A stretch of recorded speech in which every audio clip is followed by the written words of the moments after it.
Season 45 of Survivor has officially come to a close, and it's now time for us to catch you up on the craziness that was the season's finale. Let me just start by saying, very good finale overall. So good. It was one of these weird ones I kind of had to be reflective about it because watching it, especially the first half, I was kind of like, meh, I don't know. This doesn't feel super exciting, super finale-ish to me.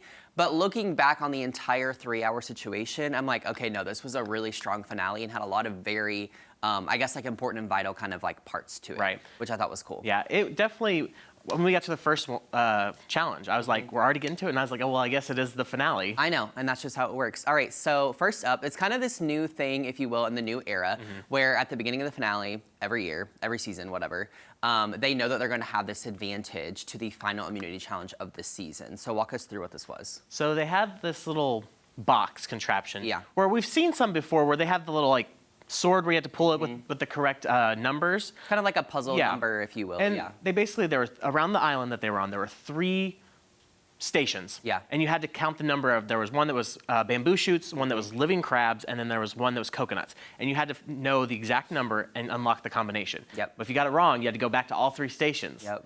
And a lot of people had to keep going back. But Jake had a very interesting strategy. Yeah, it was very good. And it was basically him showing his Survivor super fandom, which I really enjoyed. I thought that was crazy. But you would be the person that would know all the winners like that. I probably would be the same way. I know, but the way he did it, I don't remember. It was like 18, 25, and 43 or something. 43, yeah. And he remembered it by the people that won that season of Survivor. And I was like, that's actually so clever. So he got it. I mean, at least the editing seemed like far and beyond faster than anyone else. It seemed like it was the first try for him. But, you know, editing-wise, it could have been different. Yeah, so that was exciting. So then we head into the first immunity challenge of the finale, if you will. And here's the thing. I really enjoyed this one. And here's why. Of course, it's kind of like obstacle course-ish, and then by the end you have this massive puzzle that you have to solve, which was essentially stacking these like little logs, I guess, if you will.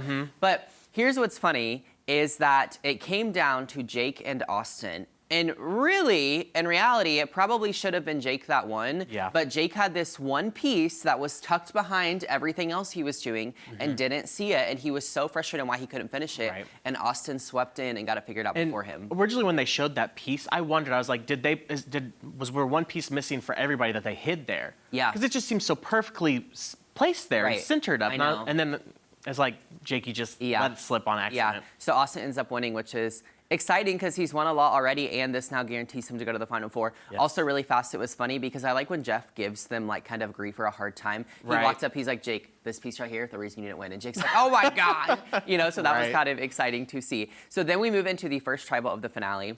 Here's the thing. This was by far one of the most chaotic tribals we've seen the whole season because the votes were literally all over the place. No one was on the same page. So to keep it brief, back at camp, Katurah finally comes up with this plan to Jake. She's like, let's just get D out. This is the time because Jake reveals at the reward, like, I don't know, that they win on, I guess. And then also to Katurah. So Austin and Katurah both know now that Jake has an idol. So Katurah's like, okay, let's use your idol appropriately and let's get D out. However, when they get to tribal council, Katurah switches her vote from D to Julie, which is not what they talked about. Jake uses the idol on Katurah. So he's excited because he thinks he's making this big move, but then Katurah actually kind of like one-upped him and got Julie out instead. Kind of a weird move in a lot of different ways. I don't know why Jake played the idol that way. Katurah, I'm sure, regrets voting for Julie that way. Like, it was just a very weird tribal council. Yeah. We move into the final immunity challenge of this season, which is so exciting. This one would have stressed me out. It's another one of these balancing ones, and I would be so bad at these. I literally don't understand how they're so good at them. We see Jake have another meltdown at this challenge because he breaks one of the contraption he was pieces. Close. There were 17 of those little bowls they had to stack, and he had, what, 2 or 3 left?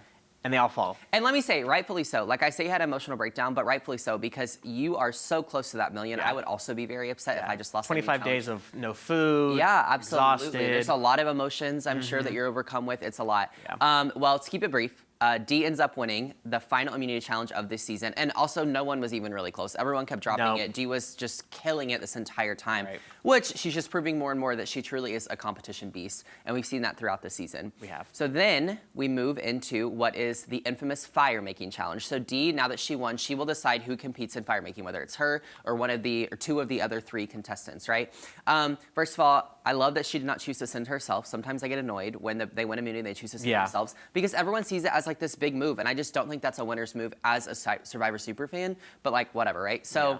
What's funny is Austin's actually begging Dee to go in fire making because Austin feels like he needs a big move, but Dee's like, nope, sends Jake and Katurah in. Yeah, and Jake, let me say, Jake begged Dee to do it. Jake did beg, and Jake begged rightfully so because Jake absolutely, I mean, look at that flame. And here's the thing, Katurah actually never even really got one to start. She got a very tiny one, and then it never went up any higher. Jake's fire seemed so fast. Again, I'm sure a little bit of editing, but this was so well done on his part. I do like, though, during this, Dee's confident that Jake will beat her, but then Katurah gets her fire going first. Dee's face was so funny to me. Yeah, absolutely. She was like, oh no, I made a mistake. I know. But then poor Katurah, she couldn't get it to stay lit. Yeah. And that's okay, but here's the thing. Jake did an incredible job. Katurah had an amazing story. She was super incredible all season long. So then we head into the final tribal council of the season where we're going to find out the winner. And here is the thing. So we have Jake, Austin, Dee.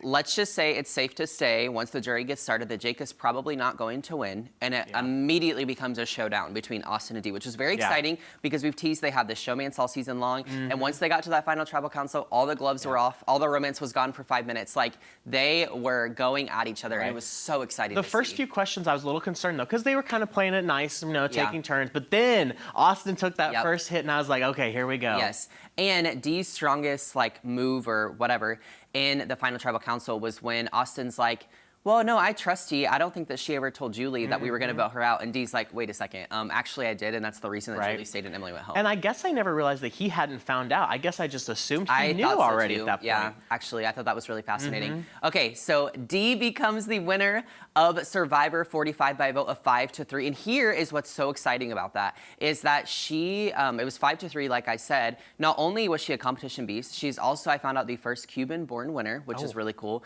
Also, we just love to see another female winning. We've had 2 men the last 2 seasons. But also what's so exciting about it is the vote was 5-3. And all through the new era, it's been like 7-1. So someone's like won the majority, and it was very close. So I love seeing that. And I will say, too, so I spoke with all the final 5, which we'll be airing those the next couple of days on the show. But I did ask Jake, because in Survivor history, if it's a tie between 2 of the 3 at Final Tribal Council, the 3rd place person then casts the final vote. Oh. And Jake did say that he would have voted for Dee as well. So Dee's was going to win either way. I do have to say, Emily, when she's like, Dee, I'm voting for you, but if you use any of this $1 million on Austin, I'll come and take you. I was like, Emily, I love you. Yes.